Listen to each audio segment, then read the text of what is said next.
اللہ پاک اس محفل پاک صلی اللہ علیہ وسلم کو قبول فرمائے۔ آمین آمین۔ میں اس خوشی کے موقع پر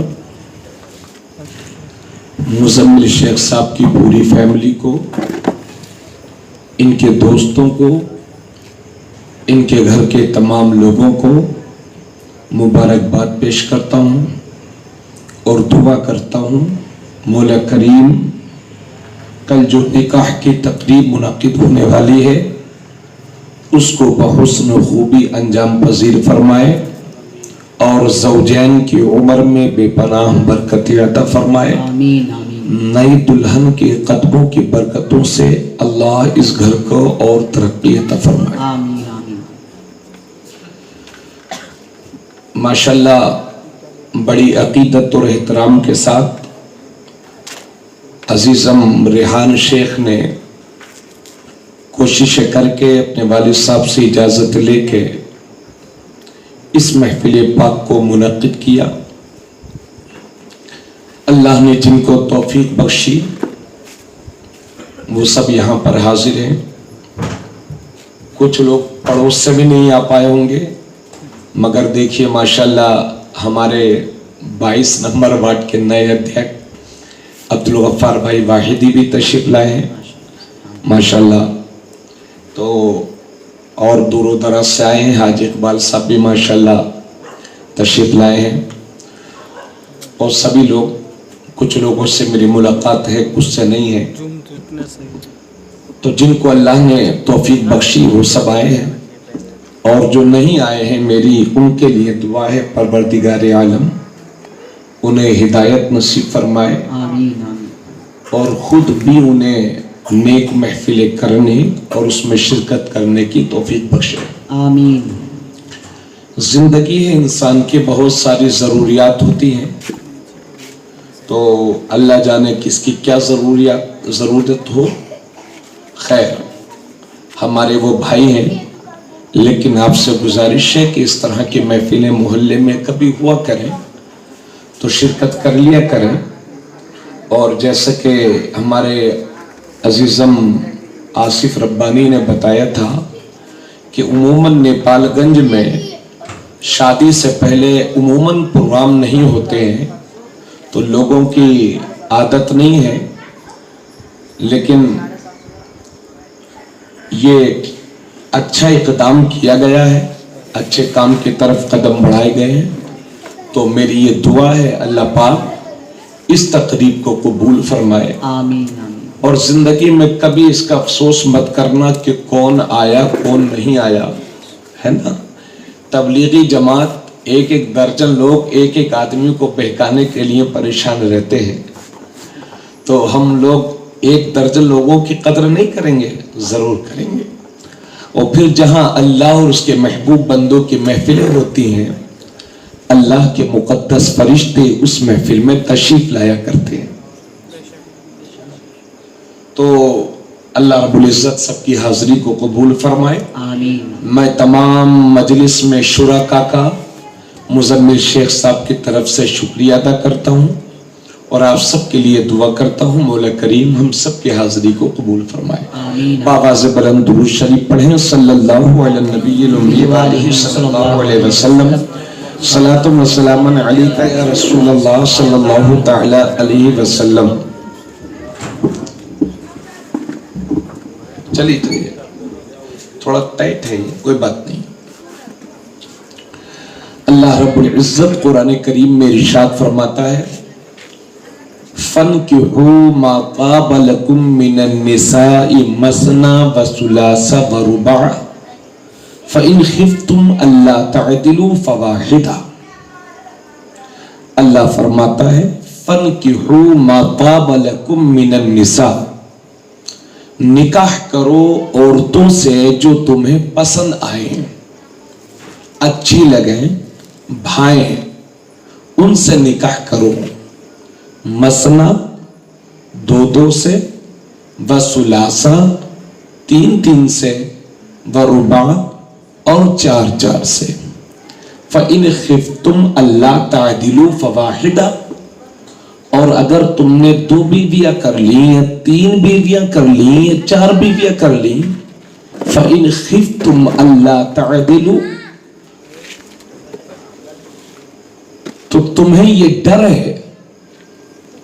ڈر ہے کہ ان 2 کے درمیان یا 3 کے درمیان یا 4 کے درمیان انصاف نہ کر سکو گے تو اللہ فرماتا ہے فواحدہ تو ایسی صورت میں صرف ایک عورت سے نکاح کرو. ذرا زور سے بولے سبحان اللہ سبحان اللہ. آپ لوگوں کے کانوں تک تو یہ آواز بہت پہنچی ہوگی کہ نا اسلام میں 4 شادیاں جائز ہیں. سنا ہے نا آپ لوگوں نے, لیکن یہ بھی سن لو, اللہ کا پورا فرمان سنو. پھر میں ترجمہ کر دے رہا ہوں, سنیے. بچہ بولنا مت بیٹا ہے, خاموش ہو. فَانْكِحُوا مَا طَابَ لَكُم مِّنَ النِّسَاءِ نکاح کرو عورتوں سے جو تمہیں پسند آئے. مثنی 2 و ثلاثہ اور 3 و رباع اور 4. فَإِنْ خِفْتُمْ أَلَّا تَعْدِلُوا فَوَاحِدَةً اور اگر تمہیں خوف ہو کہ 2 کرنے کے بعد یا 3 کرنے کے بعد یا 4 کرنے کے بعد ان کے درمیان انصاف نہ کر سکو گے فواحدہ تو صرف ایک عورت سے نکاح کرو. سبحان اللہ. اللہ نے یہاں صاف صاف فرمایا بے شک نکاح ایک کرو, اور اگر 2 کرو یا 3 کرو یا 4 کرو تو ان کے درمیان انصاف کرو. بے شک صرف نکاح کر لینا ہی کافی نہیں ہے. اسلام میں 4 عورتوں سے شادی کرنے کی اجازت کیوں ہے؟ ایک مرد اسلام میں بیعت وقت 4 عورتوں کے ساتھ نکاح کر سکتا ہے, یعنی 4 عورتوں کو اپنے نکاح میں رکھ سکتا ہے. لیکن یہ فرض اور واجب نہیں ہے کہ صاحب ضروری ہے 4 رکھو. اگر ضروری ہوتا تو ہم سب کی 4 ہوتی کہ نہیں ہوتی؟ آپ کی ہوتی یا نہیں ہوتی؟ میری تو ہوتی. ورنہ آپ کہتے ہیں مولانا صاحب خود ہی نہیں عمل کر رہے تو ہم کیا عمل کریں گے؟ تو مولانا لوگوں کی 4 ہوتی ہے, 3 ہوتی ہے, 2 ہوتی.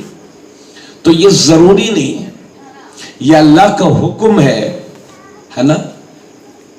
مطلب یہ ہے کہ اگر کبھی کبھی ایسی صورتیں پیش آتی ہیں کہ ایک عورت سے شادی کی اور وہ عورت بیمار پڑ گئی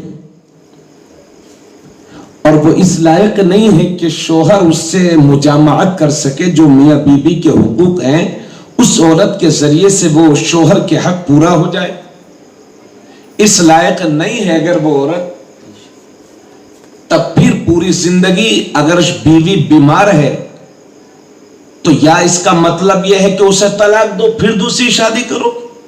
اسلام میں اس کی اجازت نہیں تھی, اور فرمایا اگر تمہاری بیوی اس لائق نہیں رہ گئی ہے کہ تم اس سے صحبت کر سکو یا وہ تمہاری خدمت کر سکے, اس لائق نہیں ہے تو اس بیچاری کو پریشانی کے وقت میں تنہا مت چھوڑو, بلکہ اسلام تمہیں دوسری شادی کی اجازت دیتا ہے. بے شک سبحان اللہ سبحان اللہ.